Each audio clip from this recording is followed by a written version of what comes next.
আস্তে আস্তে আস্তে যৌবন লেস হইতে হইতে কমতে কমতে কমতে হতে পারে একদিন জিরুর কোটায় চলে আসবে। তো যেটা বুঝাইতেছিলাম, আল্লাহ সারা দিন ডাকে, যুবক সারা রাত্র গুনাহ করছিস, আপত্তি নাই, দিনের বেলা হাত প্রসারিত করলাম, তুই মাপ চাইতে দেরি, আমি মাপ করতে দেরি করব না। আবার কিছু লোক আছে সারা দিন গুনাহ করে, রাত্রে তো ঘুমায় থাকে, সুযোগ পায় না গুনাহ করার, তো সারা দিন গুনাহ করতে থাকে। ওদেরকে আল্লাহ রাত্রে ডাকে, সূর্যের আলোতে করছিস তাতে কি আসে যায়, অন্ধকারের ভিতরে হাত উঠায় দে, আমি মাফ করে দিব। তো আল্লাহওয়ালা বলতেছিল, বেটা আমি তো এই কবরস্থানে দেখতেছি চোখে, এই লোকগুলাই যখন উপরে ছিল 24 ঘন্টা আল্লাহ মাফ করার জন্য ডাকত, বেশিরভাগই হাত উঠাইতো না। কিন্তু এখন সচক্ষে দেখতেছি এই কবরস্থানের বেশিরভাগ লোকই 24 ঘন্টা মাফ চাইতেছেন, কিন্তু আল্লাহ একবারের জন্য তাকায়া দেখেন না, কোরআন বলে দেখবে না, কোরআন বলে কোনো দিন দেখবে না, বরং 1000 বৎসর পরে মাপ চাওয়ার ক্ষমতাটা পর্যন্ত ছিনায় নিয়ে নেবে। কোরআন বলে 1000 বৎসর চিৎকার দিবে, আলফা সানা, তারপরে আল্লাহ বলবে এইবার মাপ চাওয়ার ক্ষমতাটাও ছিনায় নিলাম, মুখের ভিতরে সিল মেরা দিবে। তো যেটা বুঝাইতেছিলাম, পরশ পাথরের ছোঁয়া লাগলে, পরশ পাথরের ছোঁয়া লাগলে রোহা সোনা হয়, সোনা মানুষ কিনে কাগজ দেয়া। আল্লাহ আমাদেরকে একটা রহমত দিছিলেন, যদি ছোঁয়া লাগতো তো অঙ্গীকার ছিল আমিও কিনবো তোমাকে, কিন্তু কি দিয়া? আল্লাহ বলে জান্নাত দিয়া কিনবো, জান্নাত, কাগজ না, চিরদিনের জান্নাত দিয়ে তোমাকে কিনবো। আনতাহইয়া ফালা তামুতু আবাদা, চিরদিনের জান্নাত মিলবে, মৌত কোনোদিন তোমার কাছে আসবে না। আনতাশিব্বু ফালা তাহরামু আবাদা, চিরদিনের যৌবন দিয়া কিনবো, বৃদ্ধ কোনোদিন হবে না। আনতাসিহু ফালা তামরাজু আবাদা, চিরদিনের সুস্থতা দিব, কোনোদিন অসুস্থ তুমি হবে না। আনতানামু ফালা তাইয়াসু আবাদা, চিরদিন নেয়ামত বাড়বে, কোনোদিন কমবে না। হ্যাঁ হ্যাঁ, 4 অঙ্গীকার, 2 গ্যারান্টি কার্ড। মা তাস্তাহি আনফুসুকুম, আমি তো এই অঞ্চলে আসি, বাংলাদেশে ঘুরি, আর আমার কাছে কান্না আসে, কান্না। হোমনার মানুষ রাগ হয়ে যায় না, এরকম দুনিয়ার কি পাইলাম যে জান্নাত ভুলা গেলাম? কি পাইলেন দুনিয়ার বলেন? হোমনাটা কি গুলশানের চেয়ে উন্নত? আমেরিকা বললাম না, গুলশানের চেয়ে উন্নত, গুলশানের চেয়ে বেশি নাগরিক সুবিধা? আরে বলেন না। বনানী, ধানমন্ডি, বারিধারা, বসুন্ধরা, উত্তরা, সবই তো না কইতেছেন। তাহলে কি পাইয়া আমরা জান্নাত ভুলা গেলাম? বুঝতাম কিছু পাইলাম যেটা জান্নাতের থেকে উত্তম, এইখানের যুবক জান্নাত বলল কি করে? এই সামান্য চায়না সেট পায়া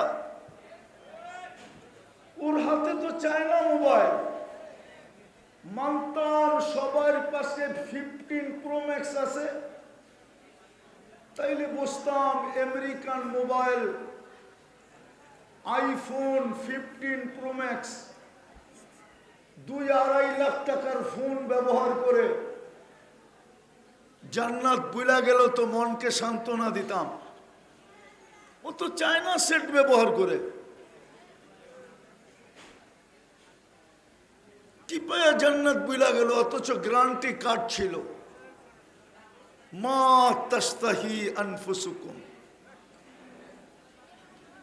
যা চাবে তা মিলবে, যা চাবে, চাইতে দেরি মিলতে দেরি হবে না।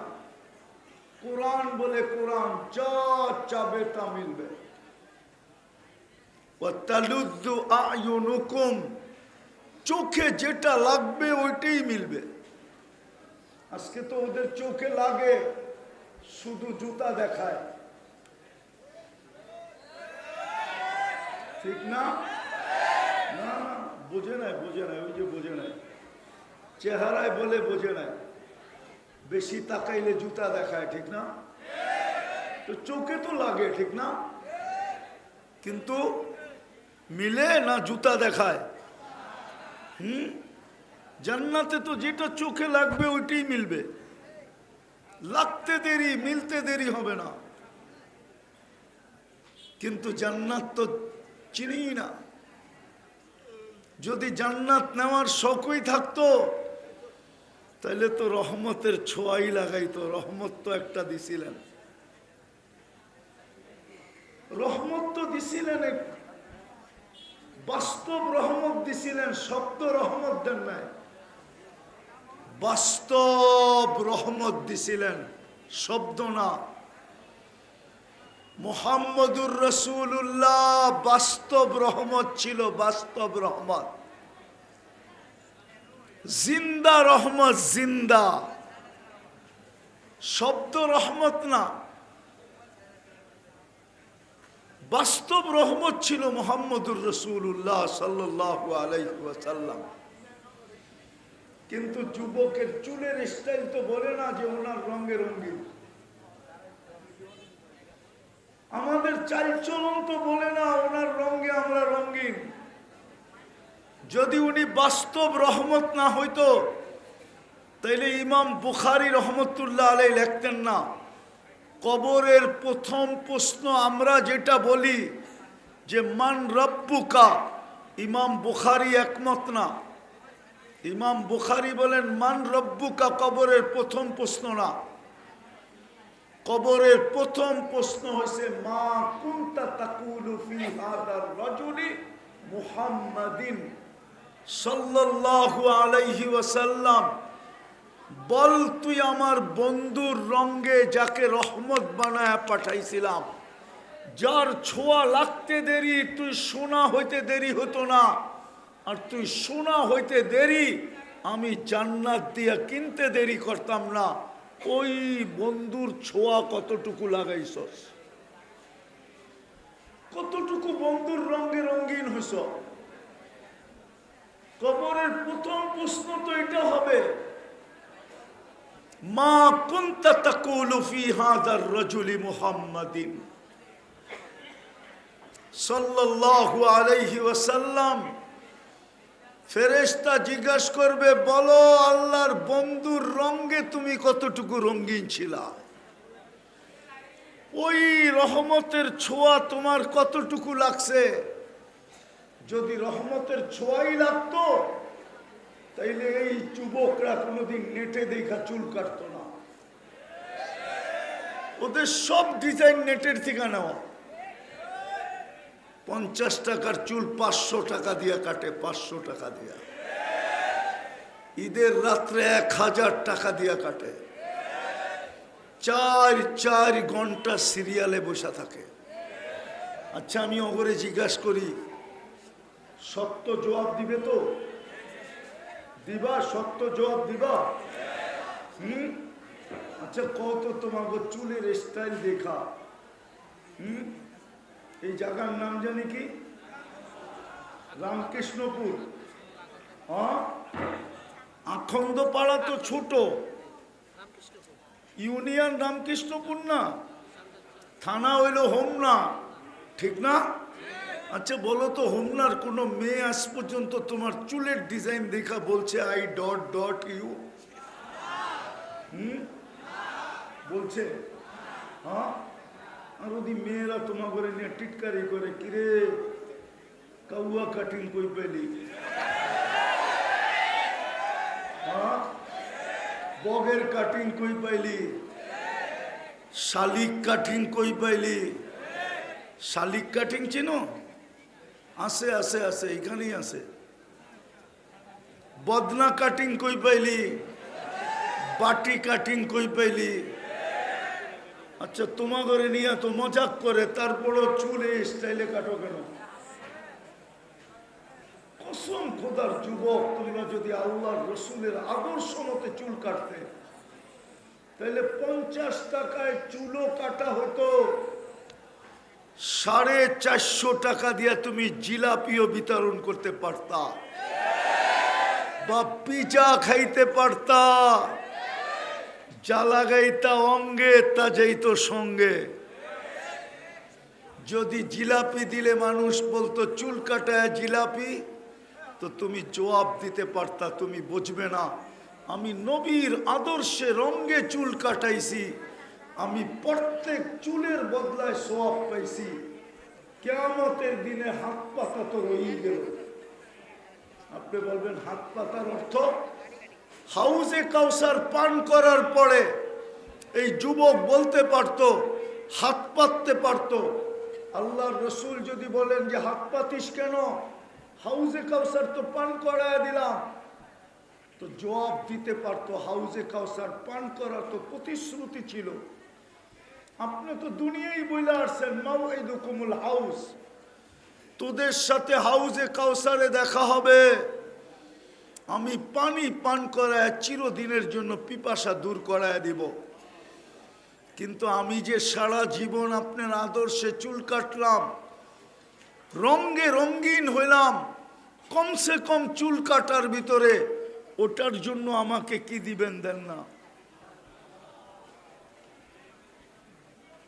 বলতে তো পারতো। আমি যেটা বুঝাইতে চাইতেছি, হায় হায় আল্লাহ একটা রহমত দিছিলেন আমাদেরকে, আর রহমতের ছোঁয়া লাগলেই শোনা হবে। একটা রহমত আমাদেরকে দিছিলেন, বাস্তব রহমত। সমগ্র সৃষ্টি তো ধন্য হইল বটে, সমগ্র সৃষ্টি কিন্তু ধন্য হইল শুধু ওই রহমতের ছোঁয়ার কারণে। নাইলে আল্লাহ এই কথা কোনোদিন কোরআনে বলতেন না, ওয়ামা আরসালনাকা ইল্লা রাহমাতাল লিল আলামিন। বন্ধু, সমগ্র সৃষ্টি ধন্য তো ধন্য, আপনার রহমতের ছোঁয়ায় ধন্য। নাইলে ওলামা এই কথা লিখতেন না, কিতাবে আসতো না, লাউলাহু লামা খালাকতুল আফলাকা কুল্লা। এই কথা আল্লাহ কোনোদিন বলতেন না যে বন্ধু আপনি না হইলে কাউকে আমি অস্তিত্বই দিতাম না।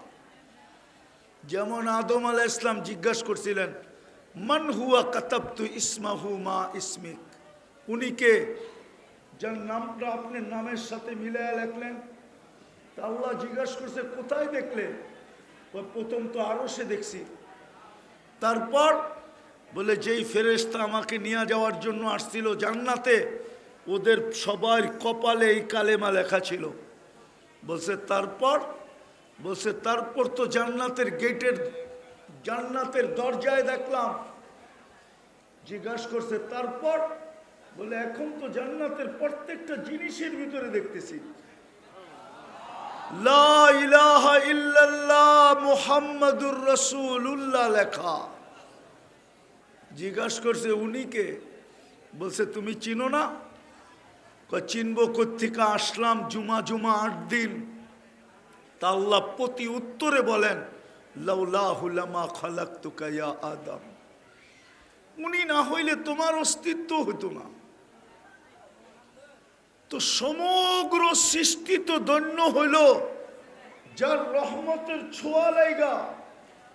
আপনারা বুঝবেন কি বুঝবেন না, ওলামা বুঝলে বুঝতে পারে। সূরা আছে কোরআনে, একটা সূরা আছে আল বালাদ, লা উকসিমু বিহাদাল বালাদ। আল্লাহ বলতেছে, বন্ধু আমি মক্কা যদিও আমার কাছে নির্বাচিত, যদিও মুসলমানের জন্য হেদায়েতের হেডকোয়ার্টার, যদিও মুসলমানের জন্য ছাউনি, যদিও আমার ঘর ওইখানে, কিন্তু আমি মক্কার কসম খাইতে রাজি না। কিন্তু আল্লাহকে যদি বলি আপনি কসম